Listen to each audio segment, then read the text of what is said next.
मुद्रा आपूर्ति के माप, मेजरमेंट ऑफ मनी सप्लाई।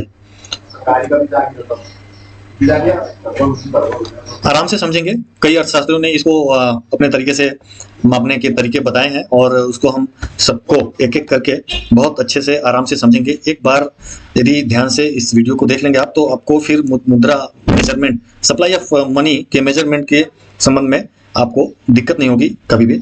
तो इसे हम आज देखेंगे। मुद्रा आपूर्ति के माप, हर चीज का माप है तो मुद्रा आपूर्ति, सप्लाई ऑफ मनी का माप क्यों ना हो, ठीक है। Measures of money supply. इसके पहले वीडियो में हमने देखा कि मनी सप्लाई क्या होता है, मुद्रा आपूर्ति क्या होता है और कौन करता है, मुद्रा की आपूर्ति कौन करता है। डिमांड तो हम समझ गए कि लोग करते हैं, व्यक्ति करता है। डिमांड क्यों करता है? क्योंकि उसे जरूरत है मुद्रा बिना उसे कुछ काम चलेगा नहीं, मुद्रा उसके जेब में चाहिए। हर चीज मुद्रा से ही मिलनी है और जब मुद्रा से हर चीज मिलनी है तो क्यों ना हम मुद्रा के लिए मेहनत करें और मुद्रा को अपने पास बुलाएं और अपने जेब में रखें, बैंकों में रखें और ज्यादा से ज्यादा मुद्रा कमाएं। एडम स्मिथ ने कहा कि खूब ज्यादा पैसे कमाओ, वही आपके जीवन को आसान बनाएगा। तो मुद्रा कमाना बहुत जरूरी है और मुद्रा के बिना सब सुन। कबीर ने कहा कि पानी बिन सब सुन, और मैं कहता हूं कि मुद्रा बिन सब सुन। यदि जेब में मुद्रा नहीं है तो आपका कॉन्फिडेंस ही गायब हो जाएगा, और यदि मुद्रा है तो आप दहाड़ के चलेंगे।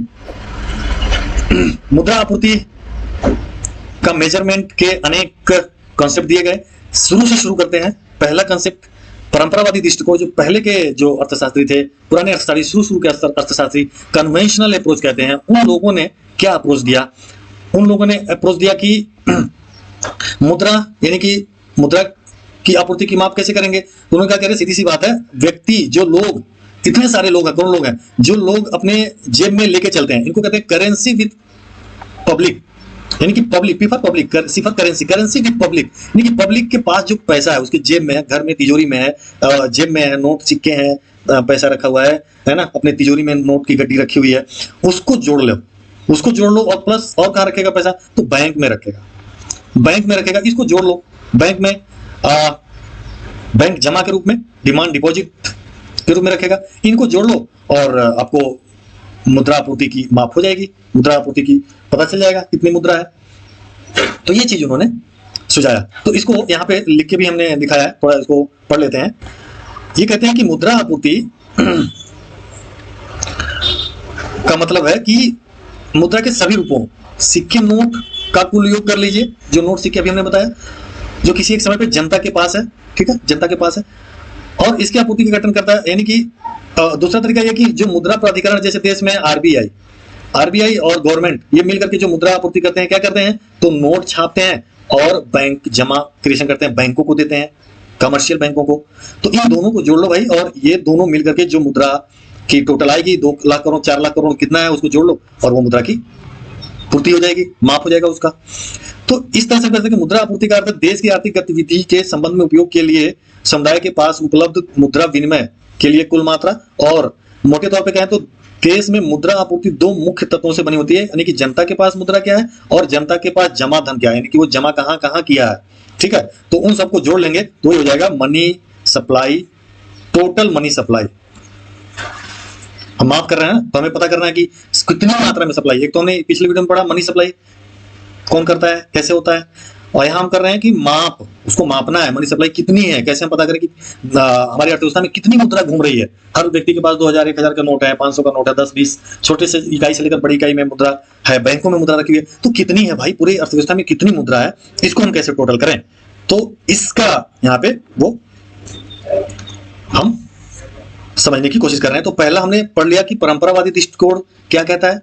जो पहले का शुरू के अर्थशास्त्री थे, उन्होंने ये कहा कि जनता के पास जो मुद्रा है उसको जोड़ लो, और जनता ने जो अन्य जगह छुपा के रखा है और बैंकों में जमा करके रखा है उसको जोड़ लो, तो हमें पता चल जाएगा कि कितनी मुद्रा है। अब शिकागो अर्थशास्त्री, शिकागो के एक अर्थशास्त्री थे मिल्टन फ्रीडमैन, बहुत बड़ा नाम है मिल्टन फ्रीडमैन, ये केन्स के बाद है, यानी कि 1950 के बाद का इनका सिद्धांत है। और मिल्टन फ्रीडमैन का मॉनेटरी इकोनॉमिक्स बहुत बड़ा एक सिद्धांत दिया इन्होंने, और जिसमें उन्होंने मुद्रा पूर्ति को मापने का तरीका बताया।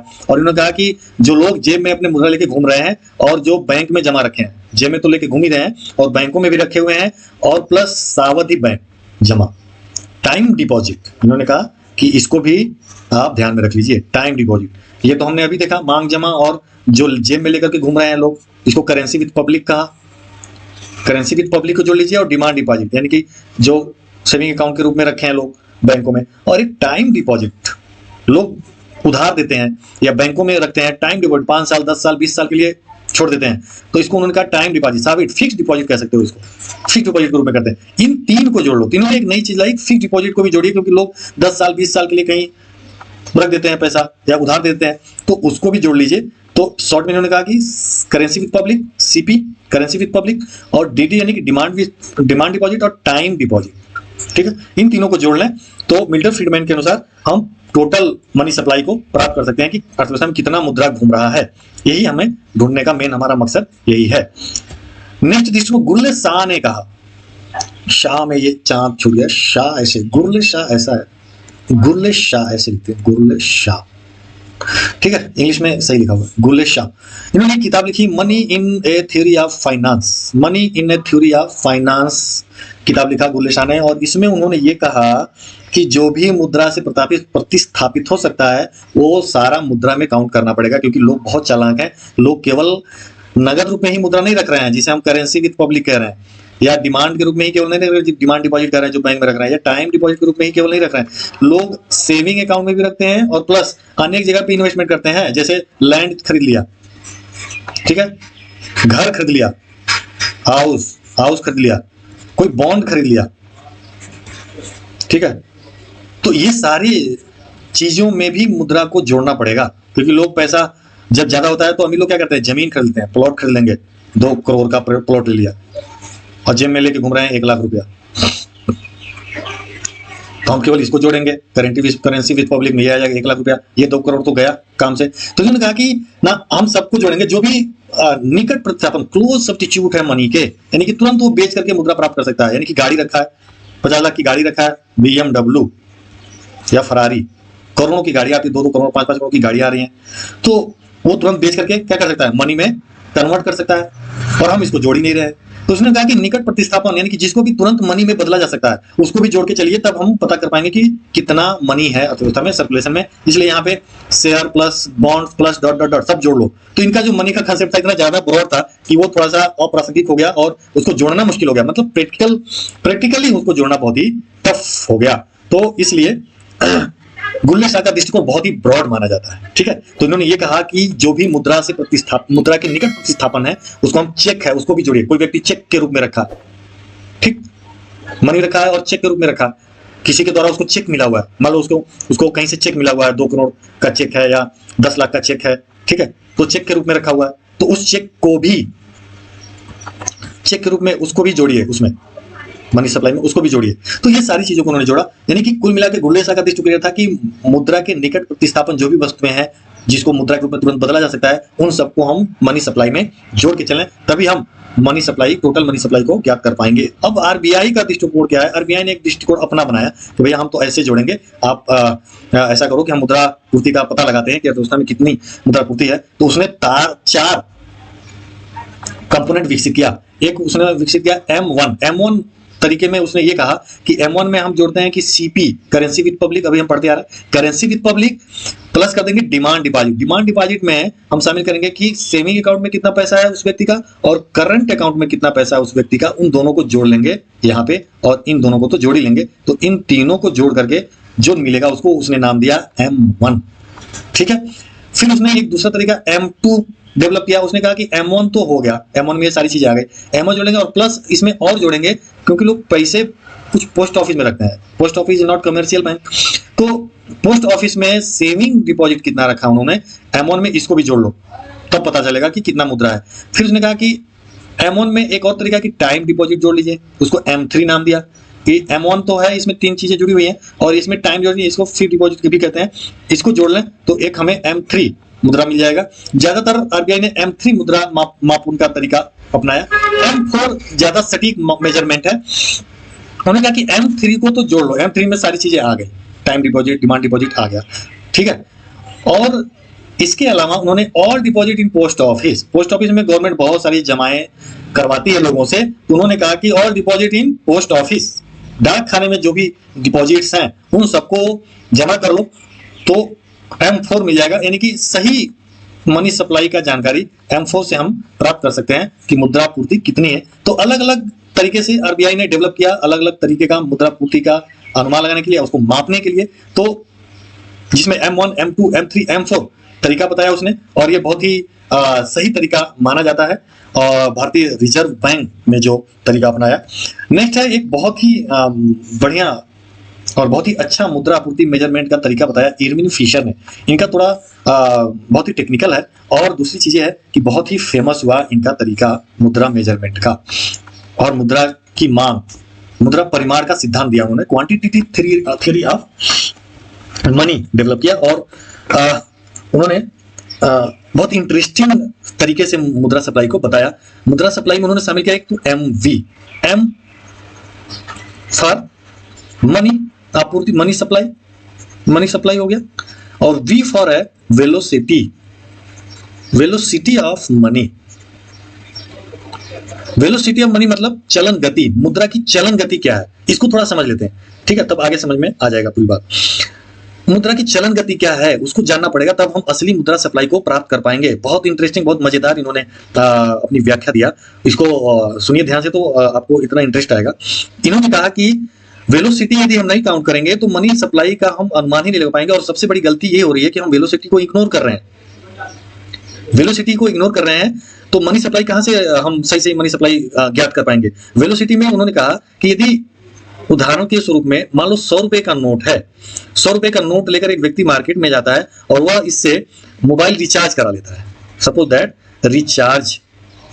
मोबाइल रिचार्ज कराता है 100 रुपए का। अब ये पैसा देता है रिचार्ज वाले व्यक्ति को, शॉपकीपर को, और शॉपकीपर उस 100 रुपए को लेकर के जाता है और सब्जी खरीद लेता है उसी दिन। उसके पास पैसा है, मान लो मैं रिचार्ज किया उस व्यक्ति का और मेरे पास 100 रुपए है, मुझे सब्जी भी घर ले जानी है, तो मैं 100 रुपए ले गया और सब्जी वाले से सब्जी खरीद ली।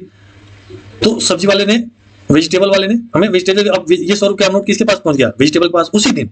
और फिर वेजिटेबल वाले को जरूरत पड़ी, वो गया और एक स्लीपर ले लिया, चप्पल, 100 रुपए का स्लीपर ले लिया, चप्पल खरीद लिया, ठीक है। तो ये जो 100 रुपये, वही 100 का नोट नहीं बदला, उसी 100 का नोट लेकर कोई व्यक्ति मेरे पास आया, मैंने उसका रिचार्ज किया, मैं शॉपकीपर हूं और मैंने उसका रिचार्ज किया, मेरे पास 100 रुपये लेकर मैं गया और मैं सब्जी ले लिया, सेब ले लिया, ठीक है। और वो 100 रुपया गया फिर सेब वाले के पास, सेब विक्रेता के पास, वो उसको जरूरत थी, उसके पैर में चप्पल नहीं था, गया फटाफट चप्पल ले लिया 100 रुपये का। तो ये उसी दिन वही 100 रुपया घूम रहा है।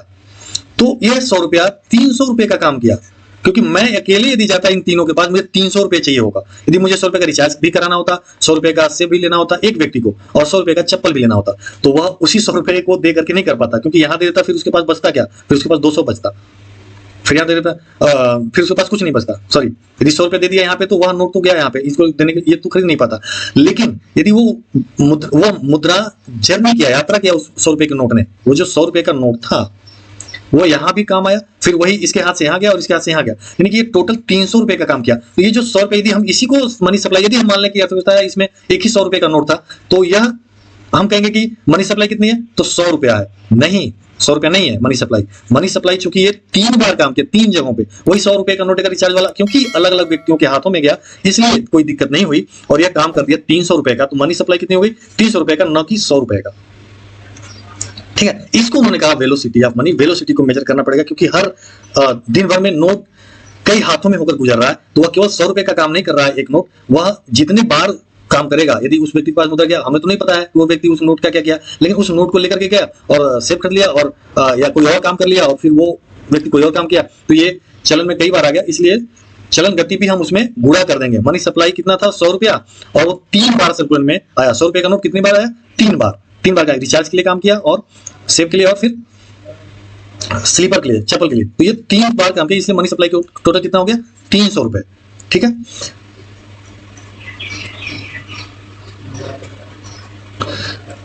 तो इस तरह से वेलोसिटी ऑफ मनी का इन्होंने जिक्र किया। अब उन्होंने 2 कंपोनेंट लिए, एक तो MV, M का मतलब RBI यानी कि केंद्रीय बैंक द्वारा जारी कुल मुद्रा, ठीक है, और V मतलब उस मुद्रा की चलन गति, ठीक है, वेलोसिटी चलन गति। तो M में गुणा कर देंगे V का, तो हमें RBI द्वारा कुल मुद्रा की पूर्ति कितनी है, और प्लस M1 V1, M1 है साख मुद्रा, क्रेडिट मनी, जो व्यापारिक बैंकों द्वारा किया जाता है, और वेलोसिटी मतलब क्रेडिट मनी की चलन गति कितनी है, ठीक है, velocity of M1, M dash credit money का। तो व्यापारिक बैंक जो मुद्रा का सृजन करते हैं वो उसकी पूर्ति और उसकी चलन गति ज्ञात कर लेंगे तो टोटल व्यापारिक बैंकों द्वारा 60 मुद्रा की पूर्ति हो जाएगी और केंद्रीय बैंक और गवर्नमेंट द्वारा कितनी मुद्रा की पूर्ति और उसकी चलन गति क्या है उसको हम प्राप्त कर लें और इन दोनों को जोड़ लेंगे तो टोटल मुद्रा आपूर्ति कितनी है हमें पता चल जाएगा अर्थव्यवस्था में। तो ये फिशर का दृष्टिकोण था मुद्रा आपूर्ति के मापन में। तो आई होप कि आपको मुद्रा आपूर्ति के माप करने के लिए किस तरह के विधियां प्रचलन में हैं और किस तरह से मुद्रा की आपूर्ति हम माप कर सकते हैं ये आपको बहुत ही क्लियर रूप में समझ में आ गया होगा। और वीडियो को ध्यान से देखने के लिए धन्यवाद। मिलते हैं नेक्स्ट वीडियो में और वीडियो को देखते रहें, लाइक करिए, सब्सक्राइब करिए। Thanks for watching.